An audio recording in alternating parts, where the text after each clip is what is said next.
Alright, I'm here again playing a little bit of BeamNG.drive, and just like in the last video, we're going to take these cars and roll them down a ski jump ramp, to see which ones can survive.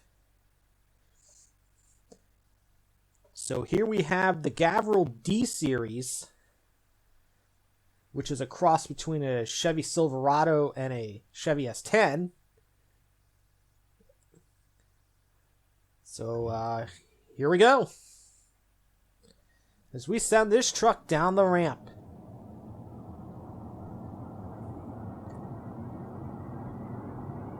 Speed gradually increasing to over 130 miles an hour. It takes to the air. Its flight looks really good.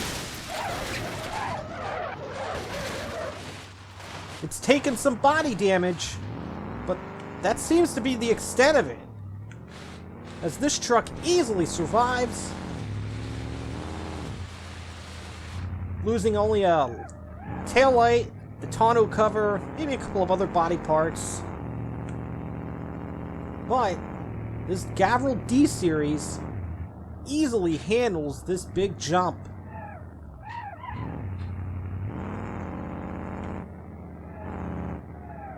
And just because it got it on its first attempt, we're going to celebrate with a donut or two.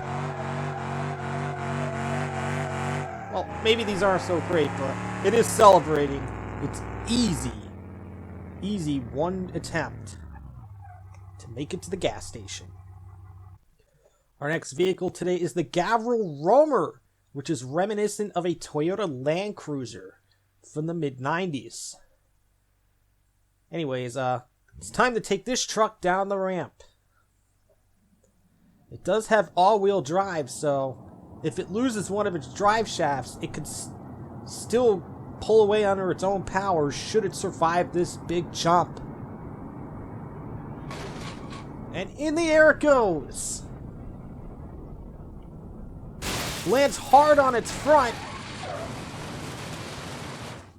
It can't stop. Hits the wall hard.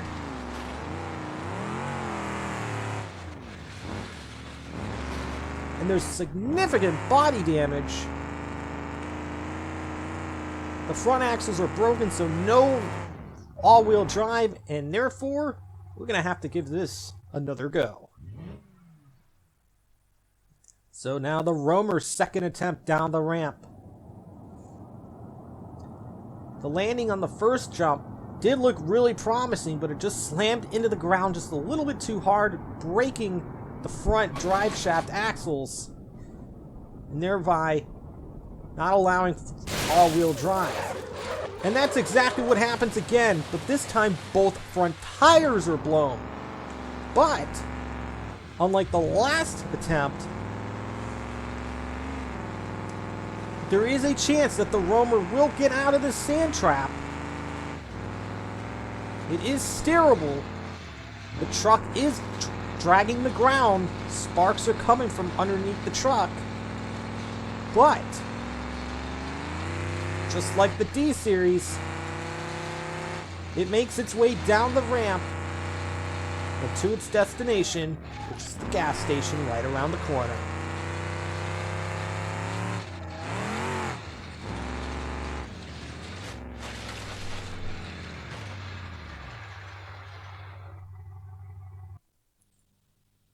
Alright, we're going to give the Ibishu Covet another go here. This is a rally spec version from the CJD mod pack.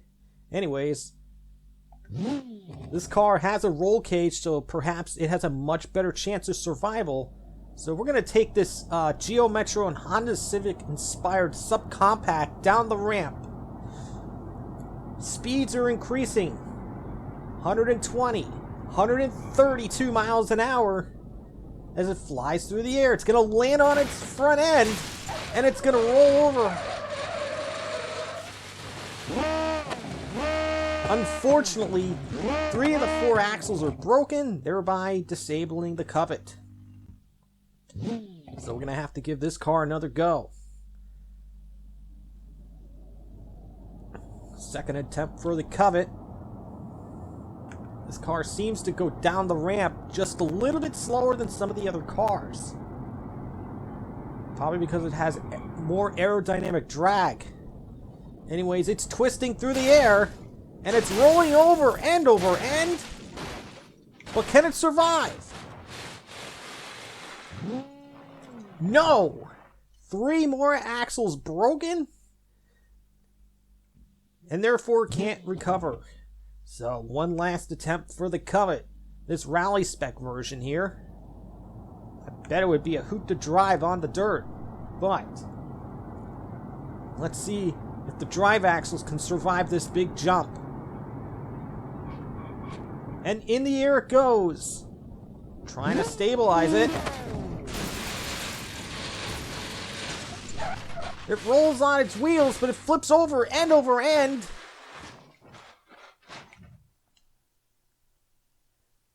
And the engine is blown. Unfortunately, the Covet's second chance comes up just as empty as the first.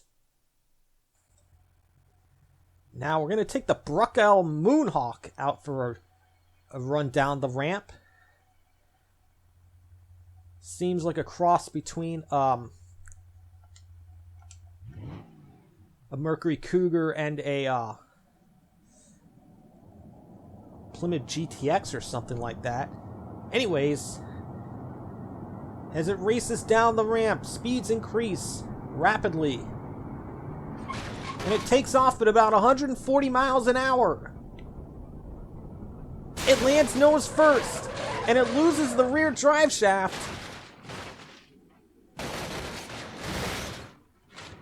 And it ends up lost in the forest. So we're going to have to give this car another go. So a second attempt for the Moonhawk as it makes its way down the ramp.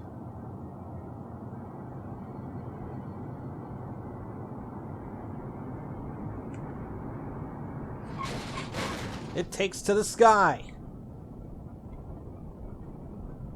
Lands hard up front. But it's got a chance.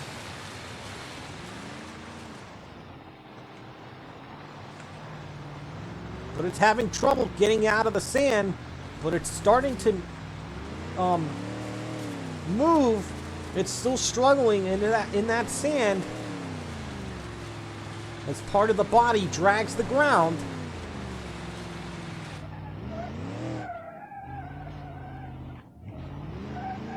But I do have to admit, it's doing better on road as it pulls hard to the right.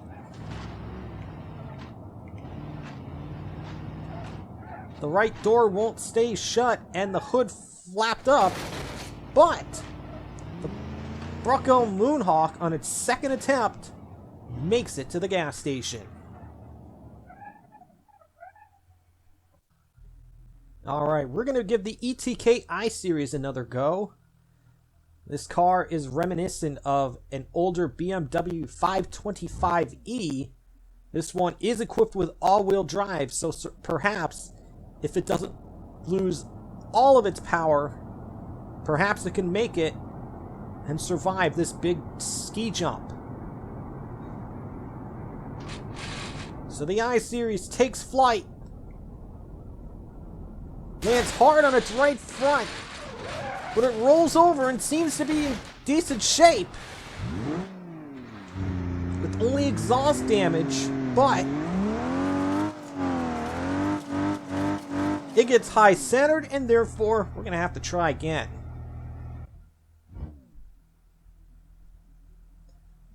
But a much better showing for this versus the first ETK where all it did was snap drive shafts. And even if it loses a drive shaft, it still can have front-wheel drive, this particular version. So here it goes, once again, second attempt for the I-series. Unfortunately, both drive shafts are broken, thereby disabling the vehicle. So now the final attempt for the I-series. One last chance for the I-series to redeem itself after its failure the previous time it came out. Speed is increasing to 140. twisting end over end. It appears to have suffered only superficial damage. The all-wheel drive pulls it out of the sand.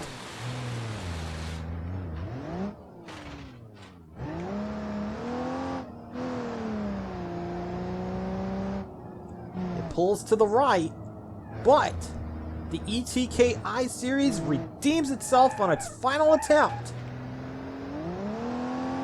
surviving a pretty hard hit, making its way to its destination.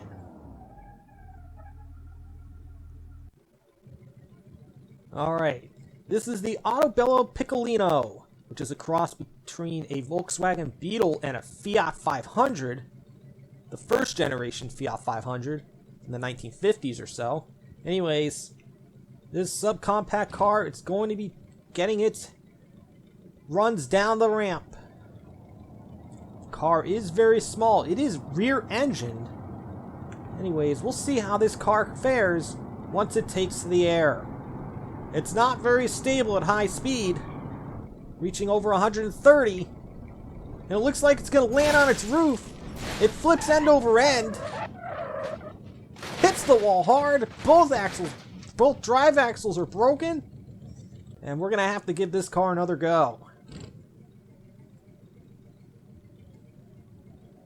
Anyways, second attempt for the Piccolino.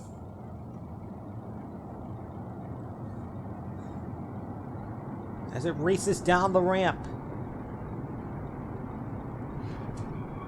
And in the air it goes. Once again, it's going to land on its lid. And it flips up over. Seems like the left drive axle is broken. Unfortunately, that's going to disable it. And therefore, it's going to take one more try. Well, wait a minute. Nope. Not going to make it with just one working drive shaft. Final attempt for the Piccolino as it makes its way down the ramp. I mean, this isn't a gimme for any car.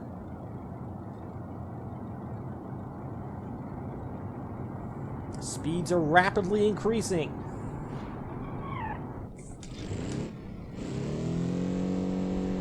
And it spins through the air. And it loses another drive shaft. And it's perched against the wall. Unfortunately, the Piccolino isn't durable enough for these sorts of shenanigans. Alright, now we're going to get the Ibishu Hopper a go. Which I would have to think is a cross between first gen Isuzu Trooper and a YJ Jeep Wrangler. Anyways, we're going to take this 4x4 truck down the ramp. See what happens. Alright, it flies through the air. A very good landing for the Hopper.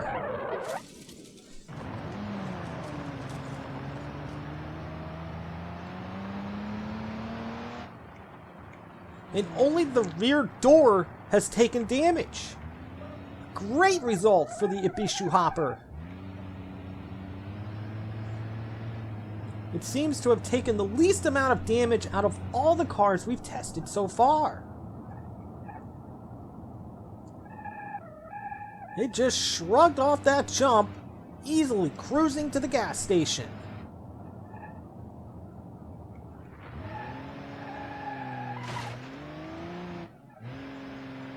Doesn't have enough power to do donuts, but a successful jump nonetheless for the Hopper. Alright, we're going to give the Ibishu Pigeon another go at it.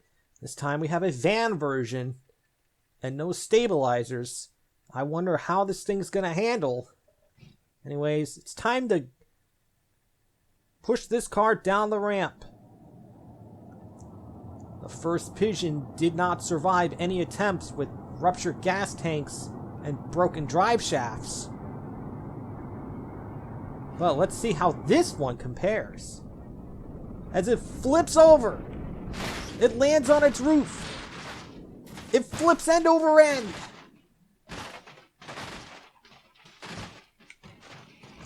And it lands on its wheels. Doesn't appear to have any broken drive shafts. Let's see if we can get it back on track.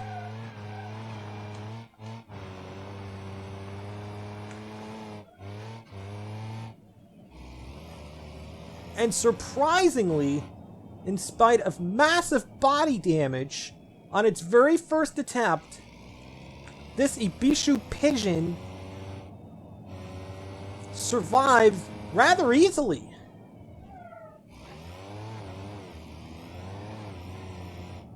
So unlike the first Pigeon, which had nothing but problems on this jump, this Pigeon van had no issues in the end, surviving the big jump. For you semi-fans out here, here's the Gavril T-series. This is reminiscent of a lot of American trucks, like the Peterbilt and the Mack trucks of its era. Anyways, I don't know how this is going to compare. I know the gas tanks are on either side of the truck, and that might be a weak spot, but let's see what happens when we take this truck down the ramp.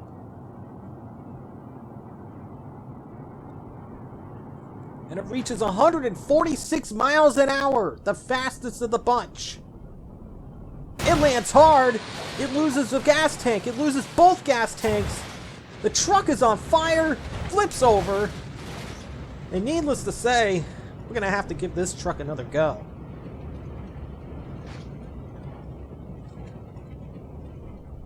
Second attempt for the T-series. Maybe there's a way to keep the gas tanks from exploding on impact.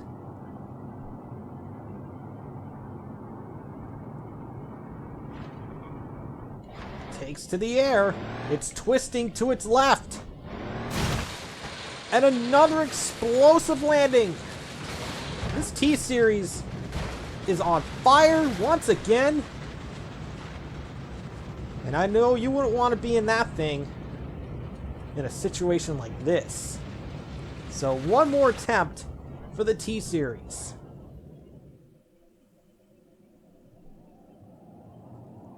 So final attempt for the Gavril D-series, T-series. We can see that it has a lot of weaknesses, especially in the gas tank area. Anyways, let's see if maybe if we could flip it over. Nope. The gas tank survived, but the drive shaft is broken. Everything is broken. And I think that's just too much truck for a ski jump like this. Alright, we're going to give the Civetta Bolide another go here. The first one had nothing but damaged gas tanks and landing on its roof. So we have a rally version now, and hopefully this will turn out a little better than the first one we tested. So the Bolide makes its trip down the ramp to over 140 miles an hour.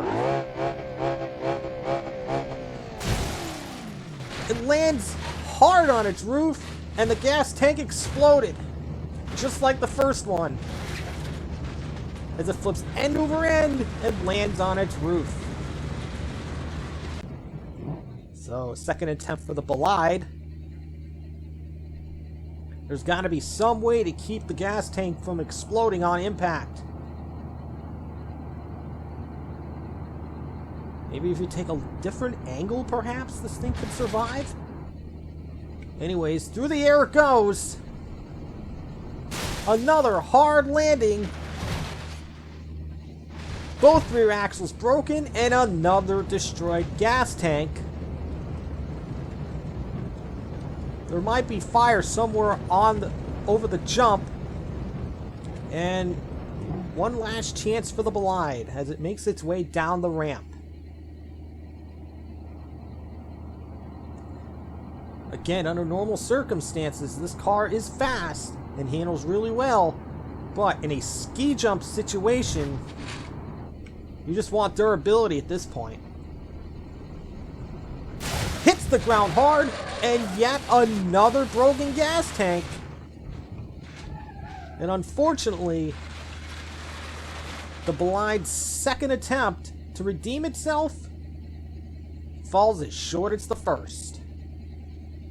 Our next challenger is the Wentworth DT-40L bus. Definitely a vehicle for carrying tons of people to long distances, but this bus ain't going to carry any people. Instead, it's going to try to survive and run down this ramp.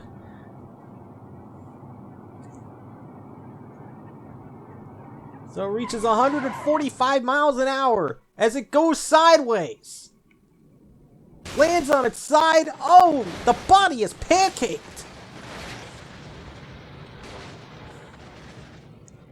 And needless to say, this tour bus ain't gonna go very far. In fact, it might be better off at IHOP. Alright, second attempt for the bus. I'm not sure with such a vehicle this big how it could survive a long trek over a ski jump. Anyways, it's got a much straighter course, but it looks like it's going to land on its tail.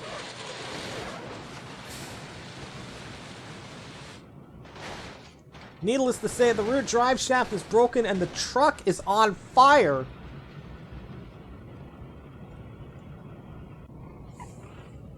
So one more attempt for the bus, the Wentworth DT-40L. There's got to be a way where we could land this and not have the body buckle and fold in half. But these speeds are pretty extreme for a vehicle like this. Once again, it lands on its tail, destroying the engine, destroying a drive axle, teetering against the wall, and it's on fire once again. Unfortunately, well, to be expected, just like the semi, this bus just, you know, ain't made for jumps like this. Alright, we have here our next challenger, the Gavril H-series, which is a cross between a Ford Econoline and a Chevy Express van. Now it's going to get its turns down the ramp. All of the regular sized trucks have had no difficulty, or little to no difficulty, making it down the ramp and surviving the jump. But let's see how this van fares. It lands on its side, back on its wheels, hits hard on the front, flipping around a tree, breaking the rear drive shaft, and we gotta give this van another go. So it's the second attempt for the H-series van. Speeds ever increasing to over 130 miles an hour. It drifts to the right, then back to the left. It starts rolling. It keeps rolling.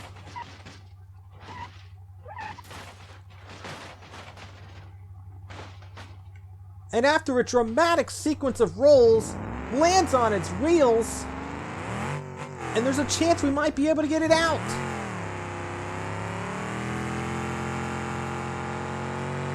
But the front end has sustained substantial amounts of damage.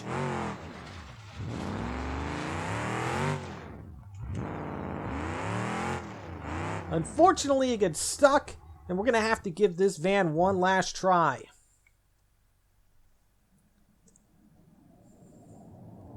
So it's third and final attempt down the ramp. The Gavril H-series. Probably the most unstable vehicle heading down the ramp. It's going to hit the side very hard, destroying the front end of the van, and the rest of the body pancaking on its second impact. I would like to have some pancakes, but I don't want a pancake van. Alright, our final car for today to go down the ramp will be the Burnside Special, which is reminiscent of classic American 50s muscle cars like the 57 Chevy Bel Air. Anyways, let's see how this antique classic fares down the ramp.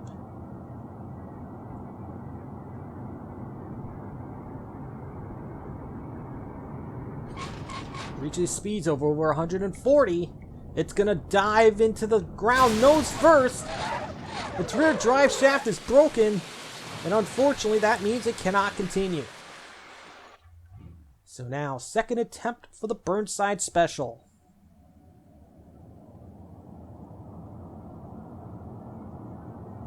Speeds are increasing. Gonna need a different strategy to perhaps not have it land so hard on the front end.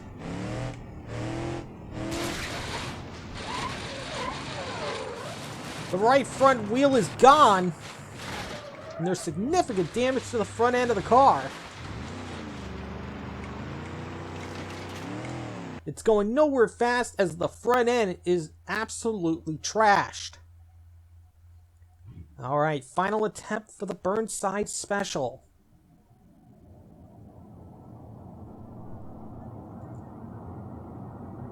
It's racing down the ramp, and it has one chance to redeem itself. And in the air it goes.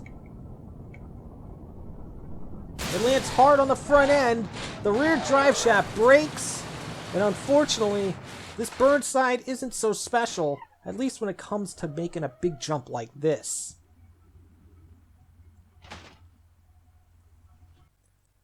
Actually, we have one more vehicle here to test. This is the Gavril Grand Marshal, which is reminiscent of a Ford Crown Victoria.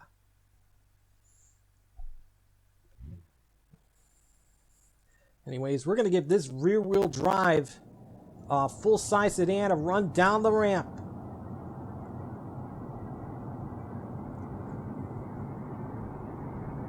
Speeds are climbing rapidly, and it flies through the air. It starts to dive towards the ground. It hits the ground hard again, breaking the rear drive shaft. The car nearly catches on fire, but the ground around it is up in flames. So we're going to have to give the Grand Marshal another go here. The initial impact, the car survived with no problem, but the second impact is what did it in. So in the air it goes, the Grand Marshal. Like the first time, another clean landing. But this time, unlike the first time, it actually doesn't go flying over the wall and into the trees. But the front end of this car is pretty much shot. And we're going to have to give the Grand Marshal one last chance. So one more attempt for the Grand Marshal as it makes its way down the ramp.